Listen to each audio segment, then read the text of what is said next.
Hello, and thank you for taking the time to join us today on the National Leadership Briefing. My name is Doug Sharp, and I will be your host for today.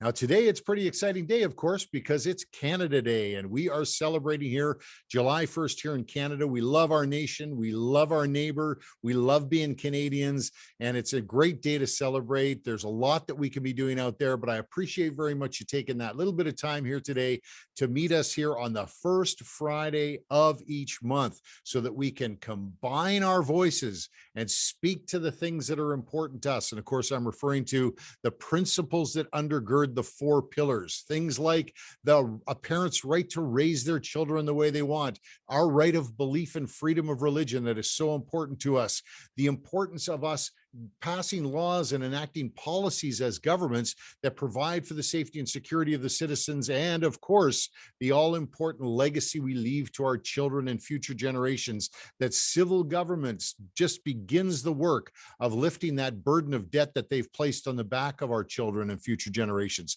So that is why we come together, and you chose today on Canada Day to spend some time with us. We so appreciate that. Looking forward to serving you today on the road ahead. We're going to finish up at the top of the hour, 1 hour exactly, going to respect your time. So let's get right to it and review what it is that we're going to be covering today.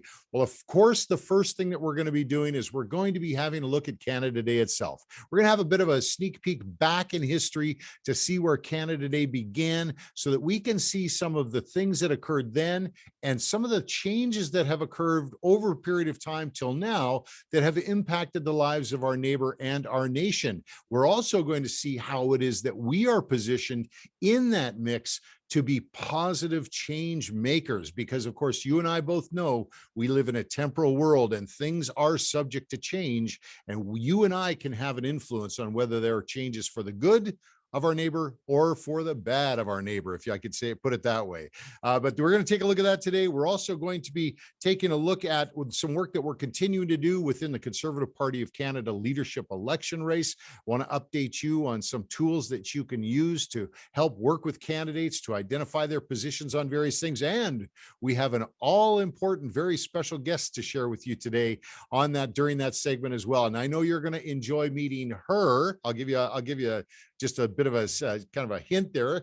And she's someone that is no stranger to the National Leadership Briefing. So stick around. You're going to meet her. And we're also going to be introducing a brand new provincial party leadership election opportunity that we have before us. Now, you might say to yourself, wait a second, I know in my province, there's no leadership election process going on right now, but we can learn a lot when we use we use an example that we have perfectly before us within Alberta to take a look at the United Conservative Party's leadership election process and how we're going to have influence within that process. You can use that when it comes time for you to pick your leaders in your own province. And then we're going to move on, of course, to update you on some of the other things that we're working on. The Newmarket, Ontario councillor who had the courage to stand with her colleagues on council, on city council, and pass a bylaw saying we will protect those individuals who are vulnerable that might be working within the body rub and massage parlor industry. And we're going to work to protect them by putting a licensing regime in place for these places that operate, quite frankly, some of them operate as brothels. They're just basically, it's illegal to have a brothel, but they operate as legalized brothels. So this licensing bylaw, I want to get an update to you because it's exciting. There's some new news that came out of Newmarket, and you're going to want to hear about that. And then there is going to be today a call to action. We have an opportunity before us over the summer to take action. And you and I both know when you and I work together and we combine our voices and we work as a unified front and we focus our energies together on taking an action, we can have a major impact. So we've got two opportunities I want to share with you today. But until then, until we get to that point here, I just wanted to let you know I'm excited to get started with you. I thank you again for joining us today. Let's just take this moment to hear our national anthem and take pause to thank the Lord God for our nation while we're doing it. And then we'll come right back and get started with the agenda. Thanks again for joining us. Bye for now.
God, keep our land glorious and free. What a great prayer for us today on Canada Day, to celebrate and to acknowledge that we can call upon God to help keep our land glorious and free. Oh, it's a fantastic day to be celebrating and getting together.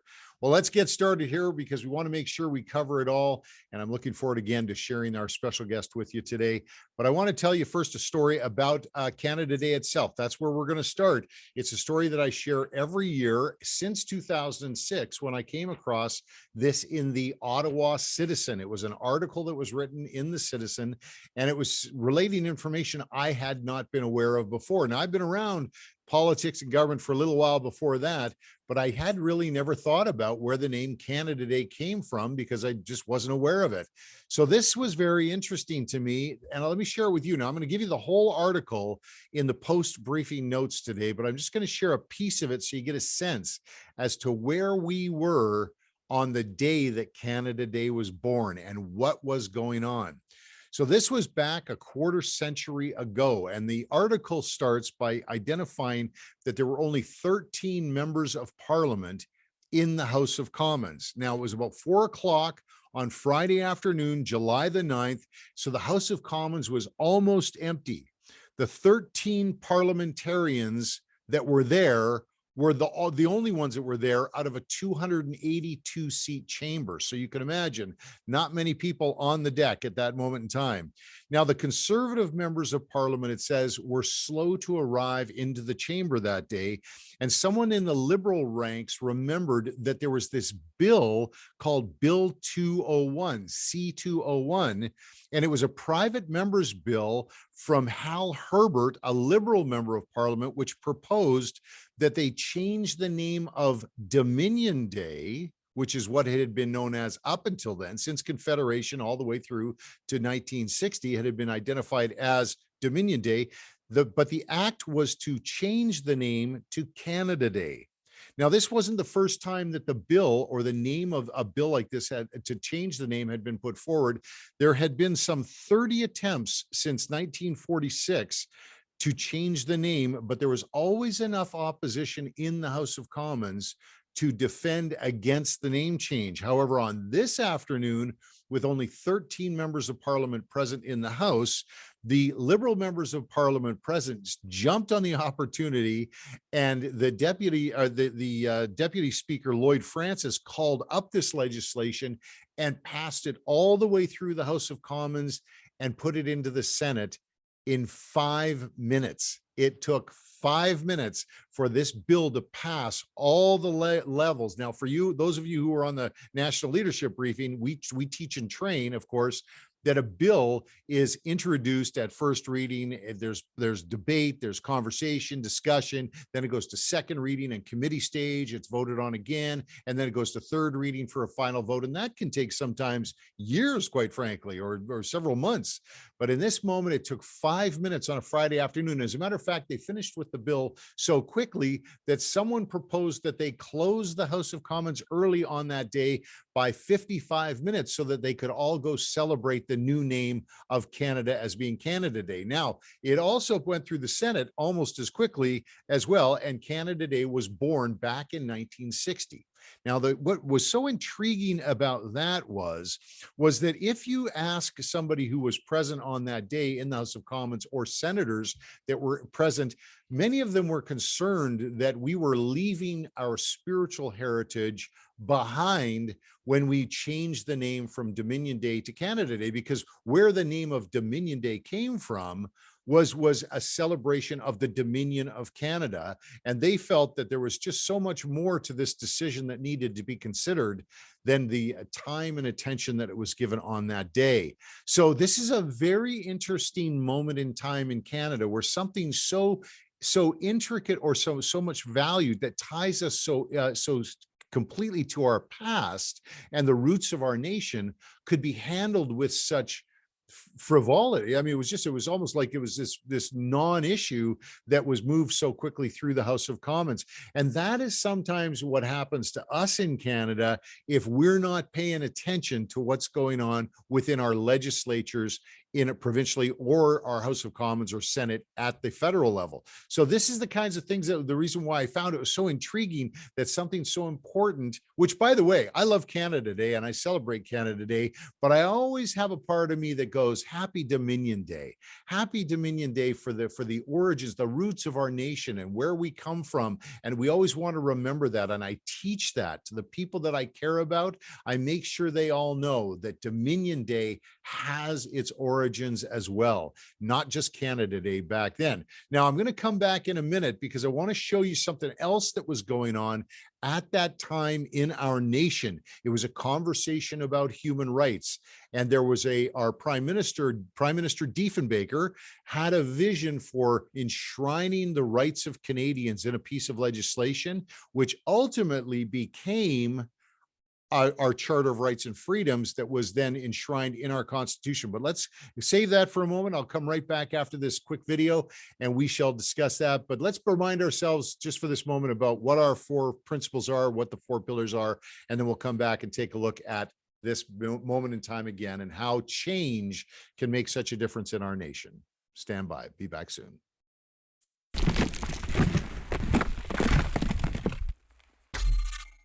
These are the things that we believe in.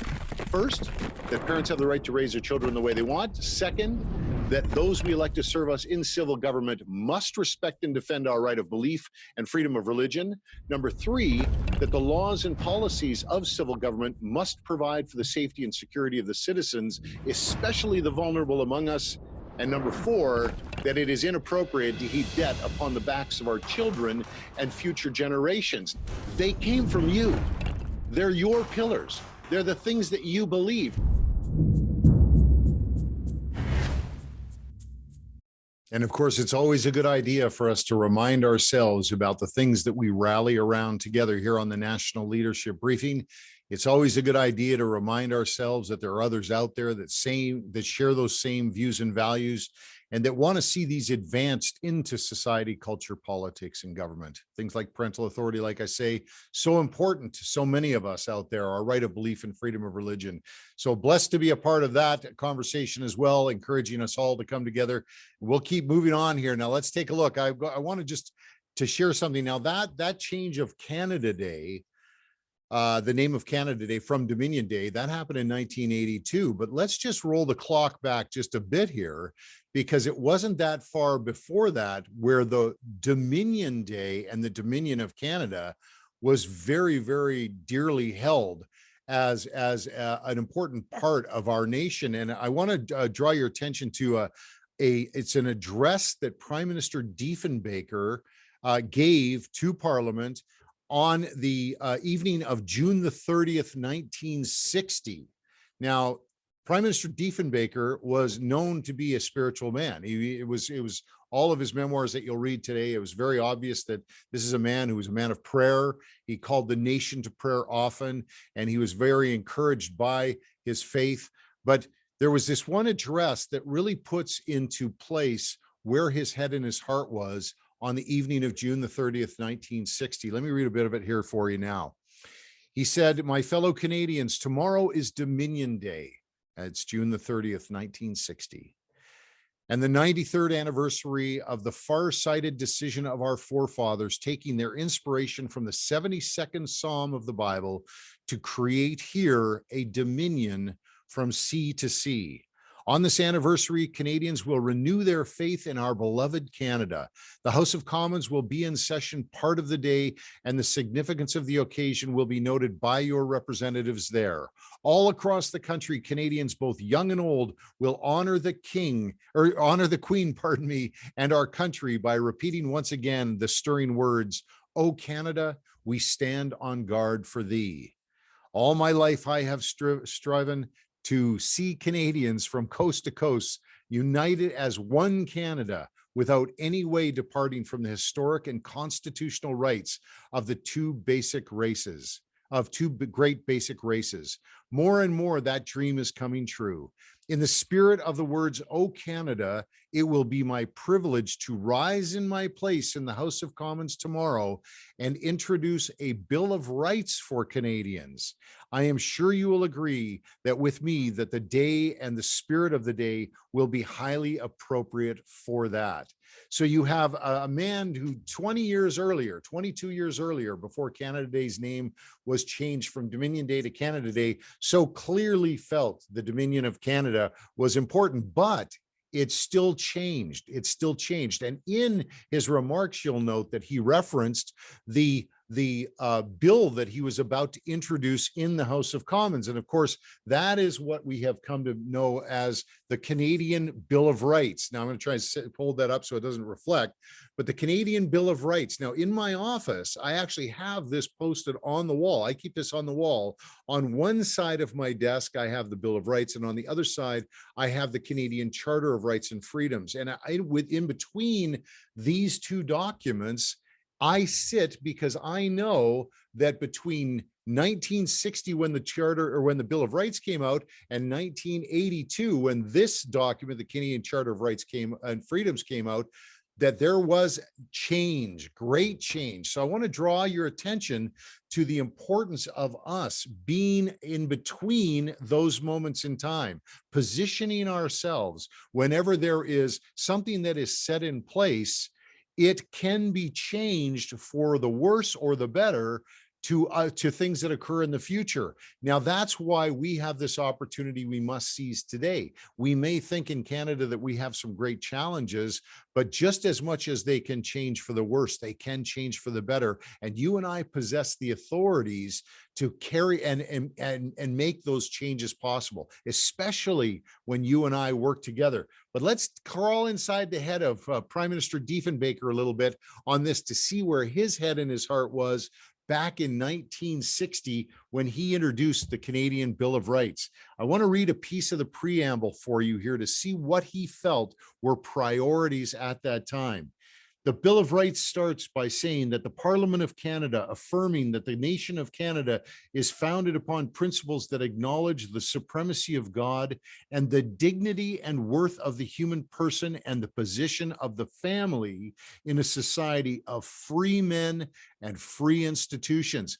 Let's break that down. There's a lot there. Yes, the supremacy of God and the rule of law, incredibly important, but there is an acknowledgement also of the worth of the human person. That is a conversation that is taking place in great ways these days, of course, with the recent Supreme Court decision in the United States.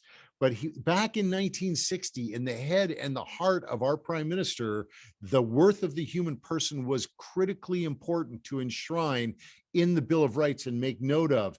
And the position of the family in society, the acknowledgement that the family unit is an important part, has a role to play. It's not just present, it is actively participating in society and a part of it. And of course, free men and free institutions. It also says, affirming also that men and institutions remain free only when freedom is founded upon respect for moral and spiritual laws. So there's an acknowledgement there, of course, as well, that there are spiritual laws and moral laws. Those things are not often discussed. It's really often only the rule of law. Now, if you go now to our Canadian Charter of Rights and Freedoms, and you look at the preamble to see what has changed. Now, I'm not suggesting to you that the Charter of Rights and Freedoms was directly brought out of the Bill of Rights, but a lot of the structure of the Charter of Rights and Freedoms in 1982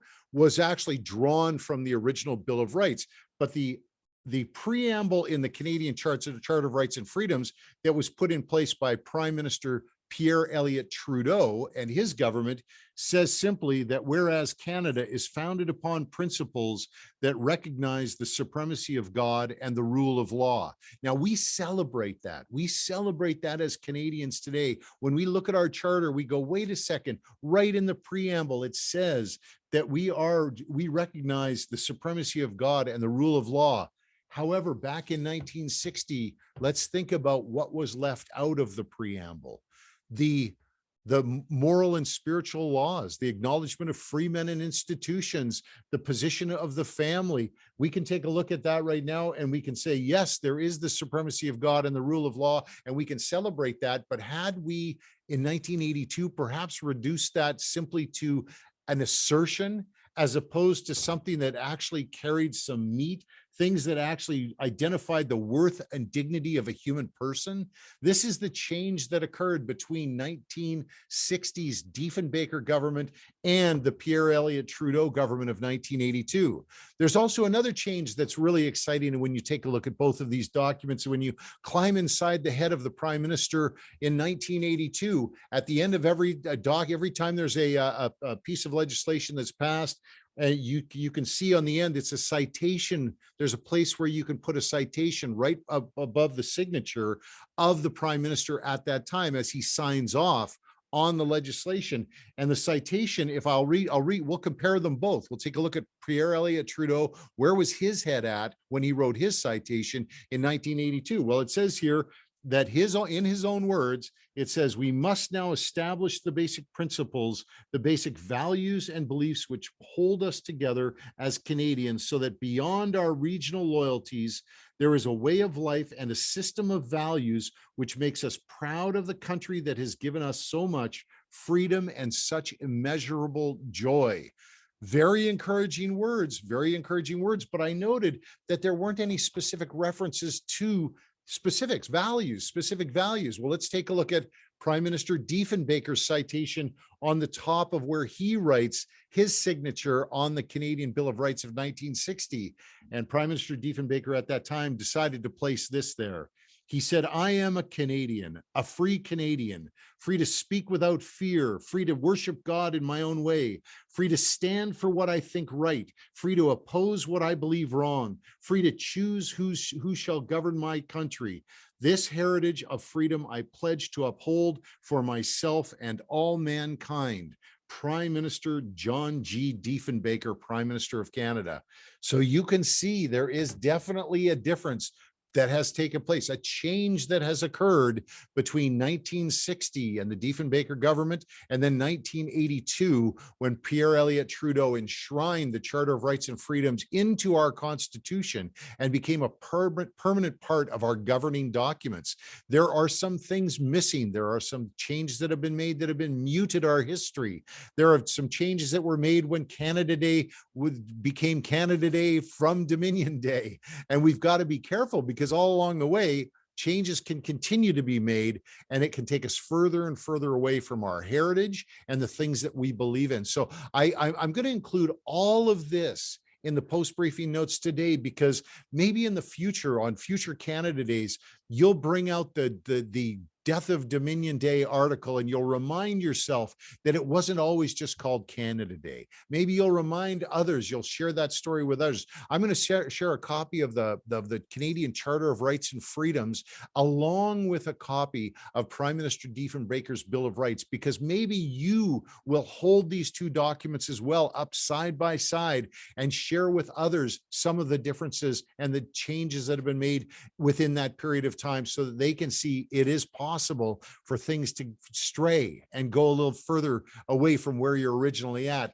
But then they can also hopefully, prayerfully see themselves as change makers, that they can place themselves in those moments of change and have the positive influence on the decisions that are made by governments and by politicians, wherever those decisions are being made. So this is my encouragement, is to check the post-briefing notes today. It excites me to think that with my one vote as a citizen, or the infusion of my ideas and thoughts as a constituent with my local member of parliament, or even exercising my political party authority within a political party, that I can make positive change, that I can exercise the authority that I have, and I can have a say. And if I bring lots of people with me, a lot of people who share my views and values, and we do it together, then that's where it really gets exciting, because we can make massive change, which is what we're going to talk about next. Right after this quick video here, we're going to come back, because I want to update you on the change that we are working to make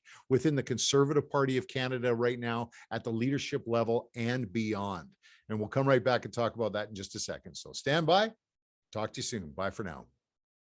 The bear has been poked. It's time to wake up from our slumber and stand together, united as one. One family, one body, one church. We will not walk past the vulnerable. Say nothing, do nothing, and turn a blind eye. We are citizens of a great nation. We are good Samaritans to our neighbors. You are not alone. We are the largest unified voice in Canada. So we stand united. This is our rally cry. We are Christ to our nation. This is our battle cry. He shall have dominion from sea to sea and from the river unto the ends of the earth. Righteousness will reign. Justice will prevail. We are united. Okay, well, it has been a very exciting road this past few months as we prepare to exercise what we have called maximum influence within the Conservative Party of Canada as they work to identify the new leader of that party, someone who could become the next prime minister of our nation. We were so committed to that cause of exercising maximum influence that we launched Operation Red Flag, and that is the opening of the War Room. That was the very first operation that was executed out of the War Room. That's War Room Canada. And we were excited to be online every single day for 87 days as we worked to mobilize people into the process by encouraging them to not only purchase party memberships for themselves, but also become mobilizers who would then also encourage others to get memberships as well. So the War Room was active for 87 days. We will be returning to the War Room shortly, and you'll find out more about that in a moment. But now we're moving to the next stage. And of course, that is the equipping stage in Operation Red Flag. The red itself, just to remind you, stands for recruit, equip, and deploy. The recruitment stage was us activating and mobilizing ourselves and everyone we knew into the process by encouraging them to get a membership. The equipping stage is now the negotiation phase where we get in touch with the candidates and we communicate with them what's important to us. And then the deployment stage is the actual voting. So right at this point in time, we're in the equipping stage and we're gathering the information we need to make an informed choice when our ballots are delivered to us in the mail, which should be in the next 3-4 weeks. So we want to be preparing for that. Now, there's a couple of things that we can do to prepare for that. The first thing is in the post-briefing notes today, I'm going to be including for you the contact information again of all of the candidates and the campaigns, because we want to advance to each of the campaigns and the candidates a very clear understanding for them of what it is that we believe in, what we want to see advanced. So we are going to provide you with a templated letter that you can use as a framework to craft your own introduction. It's going to start out very simply. This is my name. I am a member of the Conservative Party of Canada. I will be receiving a ballot in the mail to vote. And I am interested in these things, these principles, these values, and encouraging you. I want you as a person who is engaging in this process to exercise your authority now as a political party member by telling the candidates what it is you want to see from them and asking them to make commitment statements. So if you look in the post-briefing notes today, you're going to see a letter that you can use encouraging candidates to make commitment statements related to parental authority, right of belief, freedom of religion, protecting the vulnerable, and lifting the burden of debt off of the backs of our children and future generations. This is a crucial part of the program. Now, I know some of you you get all fired up and excited and you find a candidate you like. I have a candidate I like too, by the way, but the idea is that even though we may have already in our heads and hearts decided who we're going to vote for, we want to let them all know what's important to us. Make sure that they all know that these are our priorities. And if they want to earn our support, then they are going to have to make commitments in these areas. So let's go through that process. Let's get in touch with the campaign. So look in the post-briefing notes today. Now, we're also going to be, as I said, when we get to the deployment stage, that's when the ballots arrive, I'm going to be doing a training video for everyone on how to handle the ballots. So please remember that sometimes these ballots are a little tricky. You got to remove them from one envelope, put them in another envelope, make sure you got all the bits and bobs in the right envelopes. And it is something that I'm sure you'll be able to do on your own. But if you want to wait until you see the training video that I'm going to do on handling the ballot, then just sit tight on your ballot for a bit. Okay, we're going to have time to get it in the mail before the deadline, but I just wanted to let you know that that video is going to be coming. All right, good. So let's leave it there for now. I'm going to keep you updated. Keep looking to the midweek touch points on the road ahead. Remember those videos that come out midweek every week? We're going to be definitely going to be doing that. And it's definitely going to be a good thing to watch out for, because it's going to be moving quickly as we get closer to the deadline. All right. So now is pretty exciting time on the Canada Day broadcast today. I just wanted to let you know I'm excited because I really love this person. She's awesome. And she always adds wherever she goes.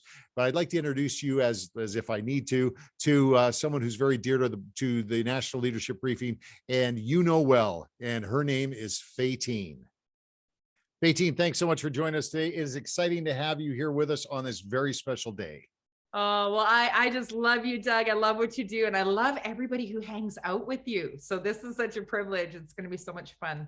We do have a good time. We do have a good time. Now, you've been having a good time. Not only are you extremely effective in executing the plans and strategies of For My Canada, but you've been having a good time too. Why don't we just start off with, tell us where you've been on this great and grand cross Canada tour and some of the things that you just experienced, because this is good news. Yeah, well, it was amazing. It was electric. So Robert, God bless my husband, and I felt to basically let mom go for 2 months. I was traveling the nation. I was actually doing a virtual tour. And then Robert and the kids let me go on the road for the entire month of May. Started on the Atlantic coast in New Brunswick, Nova Scotia, and PEI, and literally went across the entire nation all the way to Vancouver Island in Victoria, releasing the message of the Engage Tour. And thank you so much, Doug, for I know for mentioning it to your viewers and to those who follow you. And what the Engage Tour is it was really a presentation of data about how we got the current leaders that we have in Canada. It was kind of a civics presentation, but really also a call to action to seize what I believe was and will prove to be a critical window for our nation. And that was getting people to sign up to become members of the Conservative Party so that they could be powerful and influential in this critical moment. I believe that whoever wins the leadership of the Conservative Party of Canada, not only could they be the future prime minister, but they will determine who the next prime minister is just by virtue of setting the stage of what the game is going to be. And so it's an absolutely critical time. And, I saw people all across Canada just light up with faith that if they got involved, that they could really affect change. When people saw the statistics, specifically the data that 0.2% of Canadians determined that Justin Trudeau's name would be on the ballot in 2015, that 0.2% of Canadians determined that Aaron O'Toole would be on the ballot in the last federal election. It just speaks loudly. That means that it is possible that 0.2% of Canadians are going to determine who the next leader of the Conservative Party is. And as I just said, I believe that'll determine who our next prime minister is. So it's a big summer. Yeah, it was. And the idea that when you present this information to people, and this was the exciting thing that I heard from some people that were following you, like I would get messages back going, Faytene was just in my town, and they would go, I can be a part of the 0.2. I can actually participate myself, and we can help choose the next leader of this party, someone who could become the next prime minister. They really took ownership of the possibility of having positive impact and making positive change on the political landscape. The fantastic response. Yeah, it was amazing. And so I'm back with my family now, reunited, lots of cuddles, lots of hugs. And now we're talking about who to vote for. Yeah. Now that everybody signed up to vote, they're like, okay, now who do I actually vote for? That's kind of where people are at right now. Or how do I vote? A lot of times people are asking the strategic questions about the ranked ballots and, should I fill out my whole ballot? Should I not? What are the things that I should be looking for? So I really appreciate your coaching on that. And we're going to have some great conversations this summer. Well, you and I did actually have a ton of fun through this whole process. But one thing I was watching you did on your mobilizer calls. So when you went across the country, you identified people within each group that wanted to take it to the next level and wanted to actually step up and actually help be change makers, positive change makers themselves. And you did the mobilizer calls, and you trained them and you brought them along to help reach out to other people and share the good news that other people could have a positive influence as well. That was a very positive step, I'm sure you found on each of those calls. Yeah, it was amazing. And again, just people waking up to the idea that me bringing my vote is powerful, but me bringing my vote plus 20 other voters or 10 other voters or even 2 other voters is way more powerful. And if we want to hit a tipping point for positive change, this is the type of engagement and activity that it's going to take, that multiplication, be fruitful, multiply. So the mobilizers were amazing. We had 1,300 people, Doug, that signed up to be mobilizers. And, some were chin deep, some were toe deep, but everybody was doing something in terms of sharing with their friends. And now we're in this next phase of people figuring out the candidates. Some of it's a pretty easy read, but the mobilizers are continuing to engage. And so any of your peeps that want to lock and load with us, we are here to serve as a team. So, and we had you on almost all those calls, Doug. You were the main course of a lot of those trainings. So it was a lot of fun. Yeah, well, we're going to definitely plug. I want to make sure that we plug people into what's coming up in the future for you as well here.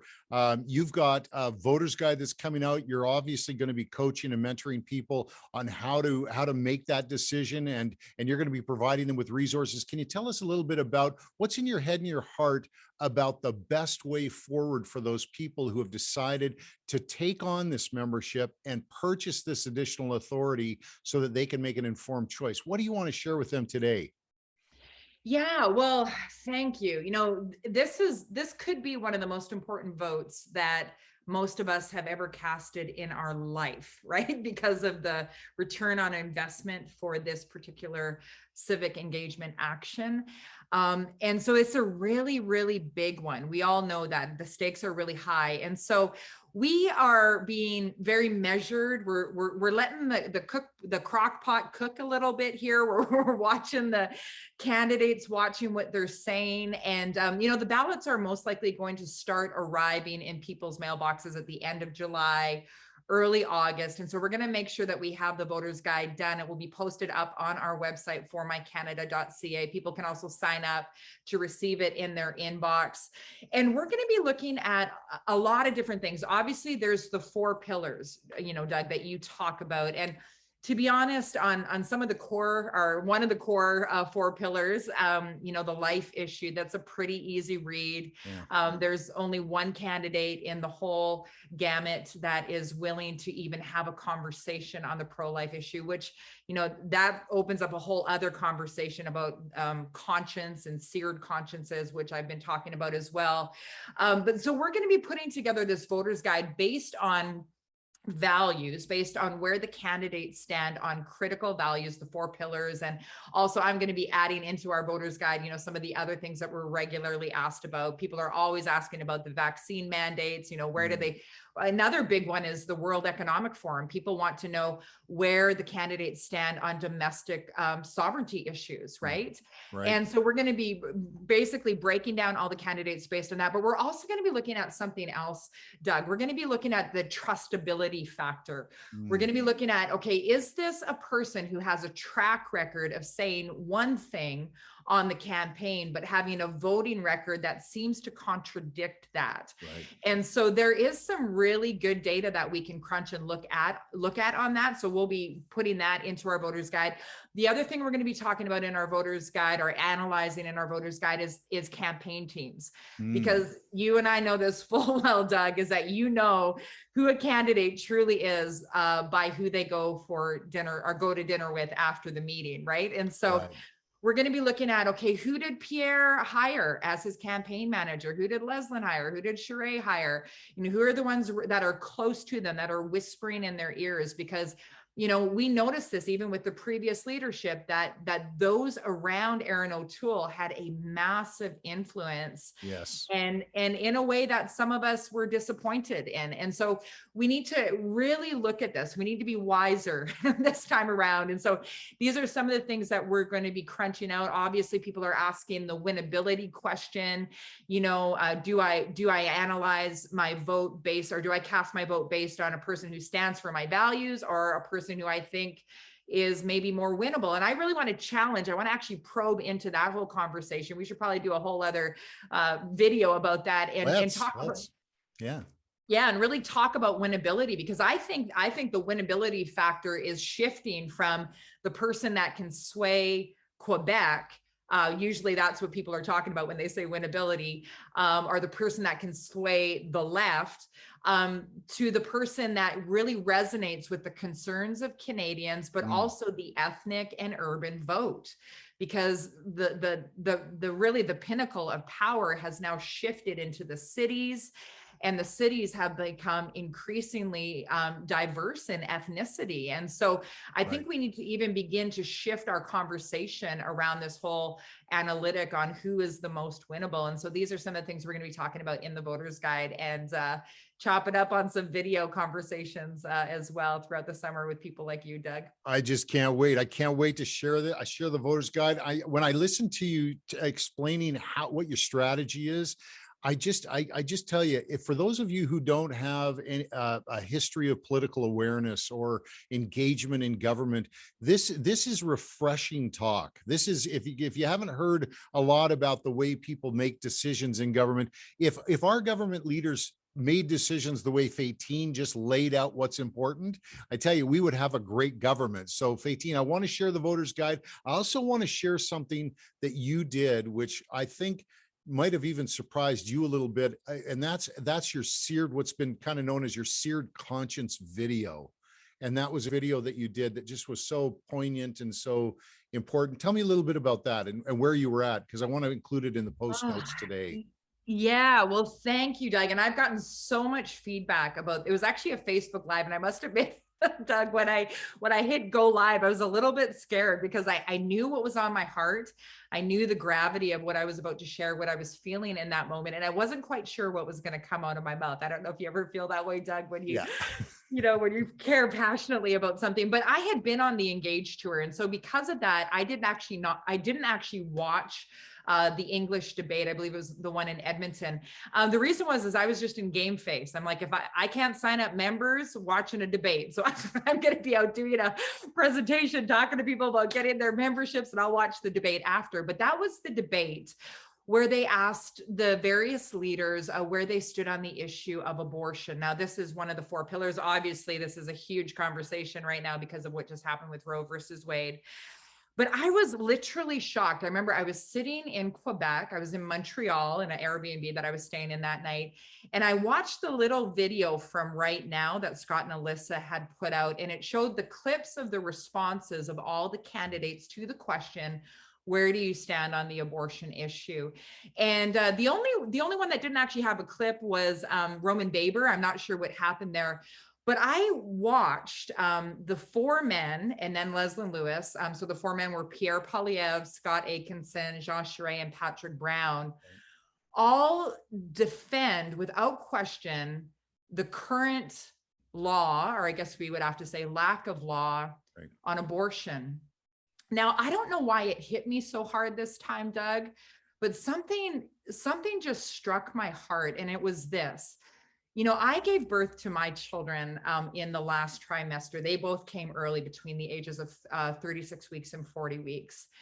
And so these four men in this live debate were essentially saying they were okay with the fact that in Canada, it is legal by virtue of there being no law against this to abort a child that is fully formed, like my children were, fully formed in its mother's body, fully viable outside of the womb. My little daughter, Kiana, was born. She was 5 pounds. She was healthy as a bean, 5 pounds. And, you know, and it really hit me that these men had not thought deeply about that. And I had to ask myself, because the issues that we're dealing with, when we're dealing with things like vaccine mandates, we're dealing with people's right to work, we're dealing with their right to be connected, like we're dealing with deep personal issues in our nation. And this thought came to my heart, and it was, can we afford to continue to elect leaders that seem to have evidence of a seared conscience, that they are so hypnotized by the political rhetoric on issues that they can't see the humanity of what their policies are doing?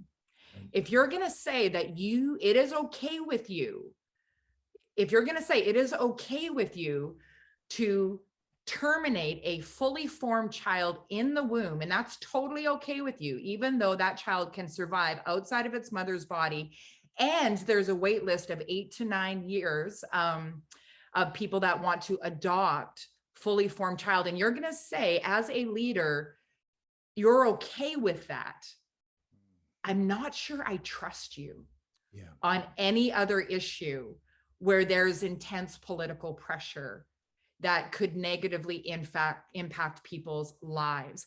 And what struck me, Doug, is I think we have to change how we evaluate how we vote. I think we got to ask the question, you know, are these individuals that have their conscience intact, or are these people that are easily played by any political wind? Because the political winds are getting stronger and stronger. You know, we're dealing with things like domestic security, national security, so many things, Doug. And so, you know, it's my passion's coming through even right now. And so I just kind of shared my heart in this video. It's pretty long, actually. It's like 53 minutes. And I shared the video, so we could evaluate right out of these four men's mouths, you know, what they were actually saying, and that they were saying that they are okay with terminating a baby that's fully formed. That's what you say when you say that you're okay, that you defend the current status quo. And the only person who had the guts to think deeply about this issue and speak courageously was Dr. Leslyn Lewis, a woman, ironically. Yes. I was very struck by that. And so, you know, we'll be talking more about this, but the seared conscience question is a big one. Can we afford to elect federal leaders that don't have a conscience intact on such an obvious, basic value for life issue? Absolutely. I'm going to be so happy to share that with everyone on the briefing here today. This is the kind of thing we want everyone to have the information they need to make an informed choice as to who to vote for and how to vote. Your voter's guide, the Seared Conscience video, and just the conversations that you and I are going to have moving forward before they cast their ballots. I believe that's going to be great information for people to have to make that informed choice. Thank you, Faytene, for joining us today. And I'm looking forward to seeing you again and speaking with you again on Faytene TV. Oh, much respect, Doug. Thanks for having me. God bless. Okay, well, I told you there was going to be another opportunity for us to exercise influence here on the political landscape with a leadership contest that's happening in one of the provinces of Canada. That's, of course, Alberta, with the United Conservative Party.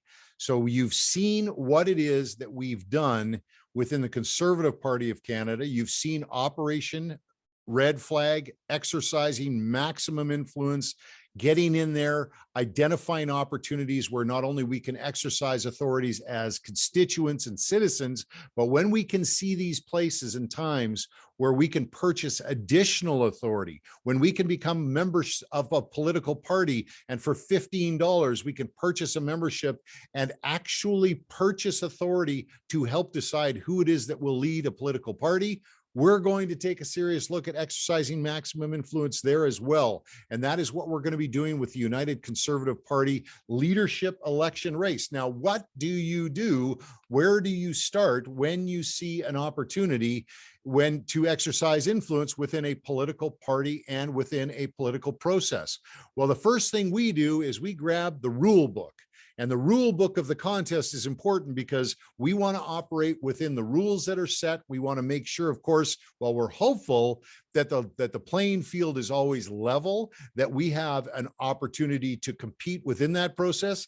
And as I pulled the rules for the leadership election of the United Conservative Party, I see that we do have a level playing field, thank heaven. So let's take a look at what it is that we need to know right off the get-go if we want to exercise maximum influence and help decide who it is that's going to lead that party within that province. Now, again, if you're not in the province of Alberta, I urge you to stay tuned, hold your attention to what we're talking about, because you're going to have this same opportunity in your province at some point in time in the future to identify those who will lead. So again, where did we start? We start with the rule book. We see the opportunity to exercise influence, to mobilize en masse into a process, and we capitalize on it by grabbing the rule book. And we see here that the leadership election within the United Conservative Party commenced on May the 19th. It says here that the UCP leader will be elected on October the 6th, 2022. And the deadline for membership, and remember, this is the all-important moment that we need to fully understand and know. The deadline for membership in that party to be eligible to vote as a member is August the 12th. Now, we're talking about, of course, to Albertans, people who live in the province of Alberta, who are resident in the province of Alberta. They will need to purchase a membership within that party before August the 12th, 2022. So what does that mean for us? That means that we're going to engage in another process to Operation Red Flag. Recruit is the first stage. We're going to recruit actively within the United Conservative Party, and we're going to focus solely on that. Yes, there are candidates that are out there campaigning. Yes, there's lots we can discuss, but we're going to put the blinders on like we did for the first 87 days of the process within the Conservative Party, and we're just going to focus on recruitment. Because why? Not because we want to take control or have power, but because we want to have influence in who it is that's going to be making the all-important decisions as perhaps the premier of that province and the leader of that party. So this is why we do what we do, but we do it in a very specific way. We're disciplined. Remember, we're training ourselves. We want to be tier 1 operator minded. We want to make sure that we're focusing on mission. We're not getting pulled off course by the noise and all of the chaos and commotion. And so we're staying focused on the plan. The plan is right up until August the 12th, as many of you in Alberta who share our views and values can come together, join that party, and we can have maximum influence in the outcome of that race. So there's more of that coming, but I wanted to let you know it's happening now. We're preparing for it. War Room's going to be activated again, and we're going to have a lot of fun being effective within this conversation that's taking place. All right, we're going to leave it there for now because we're coming down the home stretch here, and I've got a couple more things to cover with you. First of all, let's go right into it. We won't even take a break here because I don't want to miss giving you this information.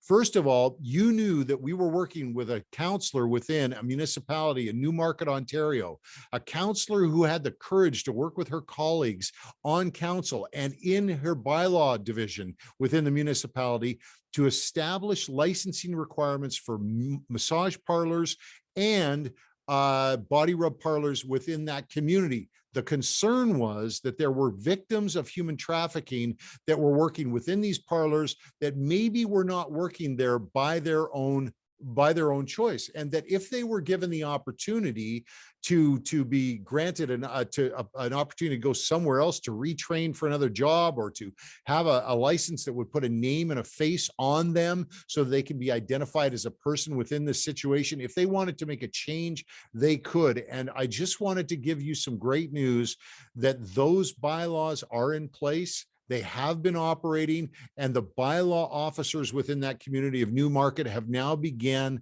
levying fines against those establishments that are not complying with the licensing requirements that were set down by the municipal government officials. So tip of the hat to Grace Simon, to her municipal government counselors, to all of those in the bylaw division that stood with the local government's decision to put these licensing requirements in place. And we pray safety and security for you as you execute your jobs, as you fulfill your obligation to enforce the local bylaws that you've put in place. And we pray safety and security, of course, for those who are being rescued from these operations, these body rub parlors and massage parlors within that town.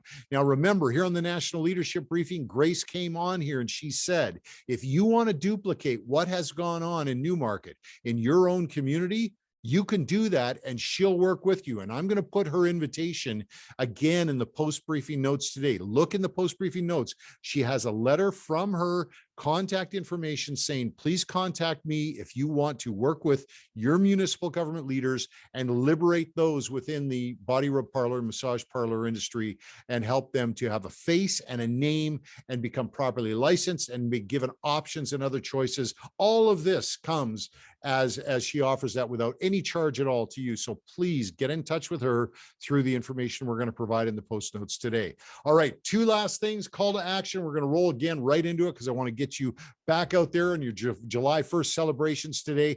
First of all, call to action number one is Bill C-11. It's a bill that went through the House of Commons. I'm going to put a copy or a link to it in the post-briefing notes today. It has passed through the House of Commons. And for those of you trained with us, you know the parliamentary process. Once a bill goes through the first, second, and third reading in the House of Commons, it then goes into the Senate. Well, Bill C-11 was the change to the Broadcast Act that actually said that the government would have more control over what it is that is shared in social media, online content, on the internet. And this is a very big concern for those of us who require free speech to communicate the things that we believe in into the public sphere. Those of us that don't have access to legacy media outlets and that can't share through traditional methods, we count on our ability to connect to people through social media and through the internet. So we are concerned about this. I want to let you know that the call to action is that over this summer, you and I are going to be given the opportunity to communicate with the senators in the Senate who are going to be considering this legislation and putting the final vote on it. So we are going to be doing that. Stay tuned for Bill C-11 communication points so that you can contact your senators and let them know where your concerns are about this restriction of free speech in our nation. And then finally, the last comment for today was I wanted to bring forward a very exciting opportunity for those of you who have a heart for human trafficking victims in our nation. If you're not aware of it, we do have a problem in our country with people that are being human trafficked into places like body rub parlors and massage parlors. And that information is very well documented in a book that I have here. I encourage everyone who has a heart for this issue to grab Robert Christmas' book, Sex Industry Slavery. It's available online. You can get this. I'll put a link in the post notes as well. But if you have a heart for that, I wanted to let you know that we have a committee that is forming that is going to raise the level of awareness for Human Trafficking Awareness Day in February of next year. And we're looking for people across the country who are willing to take a responsibility to disseminate the information that we are going to share through the committee on human trafficking in Canada. But we need you. We need legs on the ground in the different provinces and regions of Canada, so that we can, when we disseminate the information, that it's shared with the local community, with churches, with individuals who have a heart for human traffic victims. We want to make sure that you are out there on the ground. So please let me know. I mean, again, there's a link in the post-briefing notes on how to get in touch with me. Let me know if you have a heart for that, because we would love to work with you on this committee and work together as we move forward to February of next year, when we're going to launch a communications plan to really shine a light on some of the challenges that we're having here in our nation when it comes to human trafficking. All right. Thanks so much for your time today. Sorry for the little bit of a rush here at the end, but I want to make sure we got through to all of it. I'm sure blessed to have the opportunity to be with you here today, to serve you here on this road. I want to wish you and your family a great, happy Canada Day today. Happy Dominion Day. Please take the resources about Dominion Day and share it far and wide, and let everyone know that we're proud of our Canadian heritage and we're proud of where we came from, and we want to keep talking about it all the time. So until we see you again on the next midweek touch point and on the road ahead, I just want you to know we're going to continue to pray for you, for your family, and we're going to certainly continue to pray for this great nation of Canada. Bye for now.